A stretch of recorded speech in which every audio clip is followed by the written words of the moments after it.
Hi guys, how are you all doing? This is the Tennis World with the tennis expert.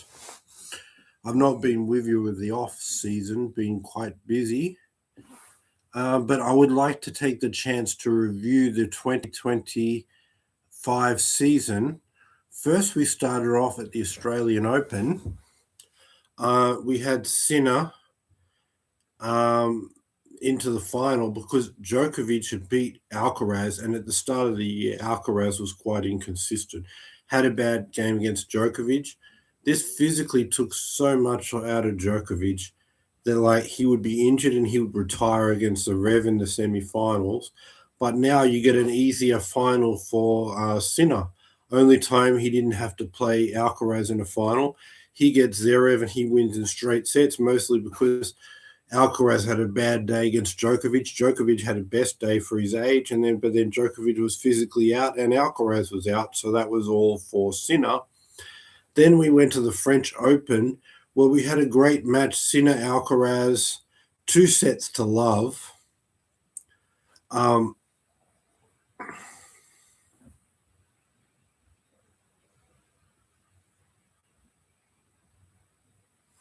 yeah, 2-sets-to-love. We had in favor of Sinner and match points, but Alcaraz came and stepped up.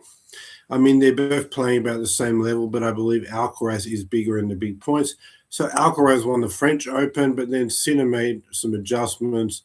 He was more attacking, more aggressive, rushing Sinner on the faster grass, rushing Alcaraz on the faster grass courts, taking time, coming into the net, mixing it up more. Alcaraz didn't have an answer. But then when we went to the US Open, they met again in the final, and then this time Alcaraz was Sinner was more predictable and more of the defense. Alcaraz was able to control all those points. So being the more aggressive player, and then Sinner, because he served a low first serve percentage, starting the points behind, and that more aggressive Alcaraz had even more power to control the points. So they won 2 Grand Slams each. Last 2 years, they've won 4 Grand Slams each, 2 years in a row where they won 2 each. The record is 11 Grand Slams for 2 players consecutively, which is Federer and Nadal. Nadal and Djokovic got 9. And then the record for the most Grand Slam finals in a row is 4, which was done between Nadal and Djokovic, which they're at 3, and they could tie that record at the Australian Open. And by the end of 2026, they could break it. But anyway, tomorrow I'll do a preview of 2026. But I just want to point out the fact is, that like these 2 guys are dominating to the extreme level, and no one's even close.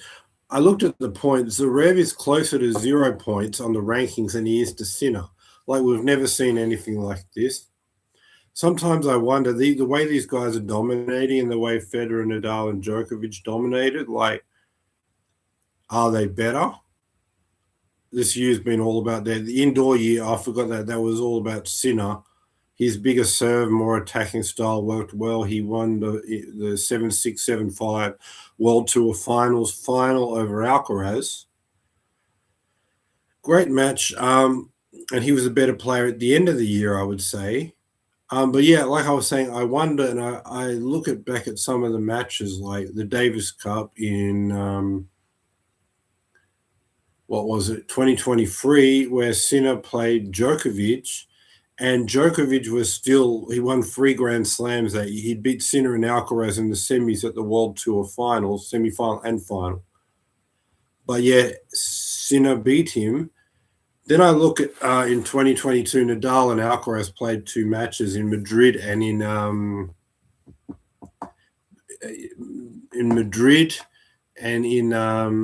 Indian Wells, and they literally were 1 match all and 3 sets all. So Alcaraz showed he can mix it with Nadal. Nadal was quite old, but he was quite so young, like 18, just about to turn 19. So they were both very far from their peak. But anyway, I've seen where I just feel like these guys can match up with the big 3, and they've done it in matches and their results. But of course, they did it over 22 and 24. So the test now, which is a story which is not written, they have to be able to do it. But yeah, you guys know my prediction.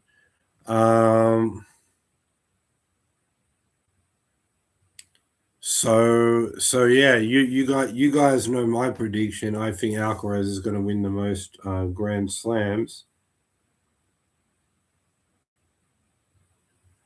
Yeah, but I think that match they play in Indian Wells, Nadal's injury was at the end of the match, and Alcaraz was still and hadn't even turned 19 yet.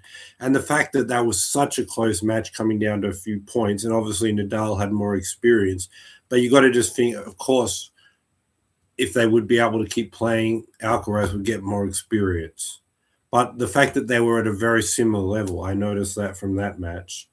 But yeah, Nadal came back from the broken ribs and was playing in Madrid. I think then he got a foot problem, so he wasn't 100%. But Alcaraz was not even 6 months away from even winning his first Grand Slam. So neither were at their peak. One was too late, one was too early. So that's the only way. We're not going to see them both at their peak, but we're seeing both equally far from their peak. And I think we saw that they were very quite close.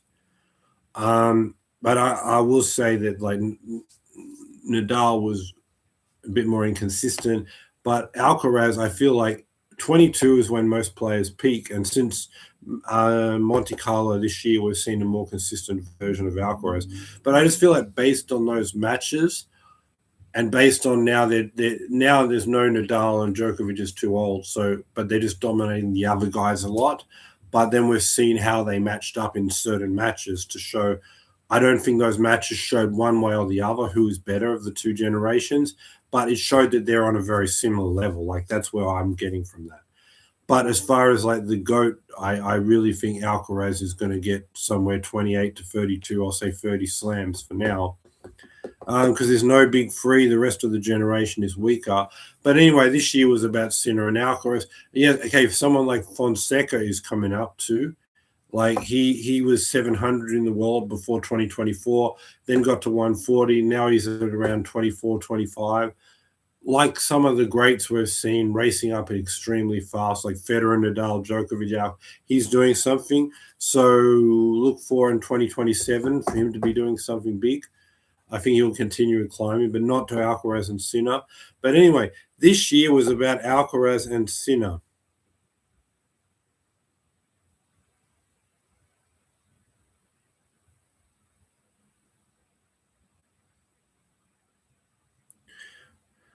Well, I've got a chat comment. I would just say, like, Djokovic has 24 Grand Slams and Nadal has 22, but Nadal missed 19 Grand Slams.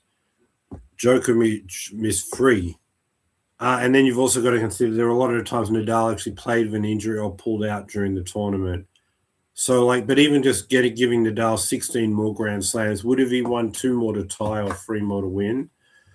I say yes, but it was very decided by injury. So it's hard to compare one of the most injured players ever and one of the most healthy players. But for Djokovic winning more Grand Slams now, this is what I would say. It is a very, very low chance, but it's not impossible. The reason why I'm saying it's not impossible is because, like, when Nadal and Federer got older and Sinner and Alcaraz had not really arrived yet, these other guys are very weak. Look, like Zverev is closer to 0 than Sinner and Alcaraz. So I honestly believe if a situation would occur where Djokovic does not have to beat Alcaraz or Sinner, and he's like, this is my one last chance and I'll never get that again because Sinner, he'll do anything to win that. And these guys are too weak. He's 4 in the world. Zverev's 3. So I don't think Zverev mentally will do very well in a final against Djokovic. So he will not beat Alcaraz and Sinner in a Grand Slam. But could it be where one of them has a bad day and the other gets injured, or Sinner's been sick, Alcaraz is injured? There's maybe a 5% chance of that. But if it's actually he has to even beat one of them, I would say no. So I would give him about a 5% chance of winning another Grand Slam because that is an unlikely situation. But yeah, he's 4 in the world. He's a part-time player. But again, it's a weak generation. Before Sinner and Alcaraz, he was the only one in the weak generation. So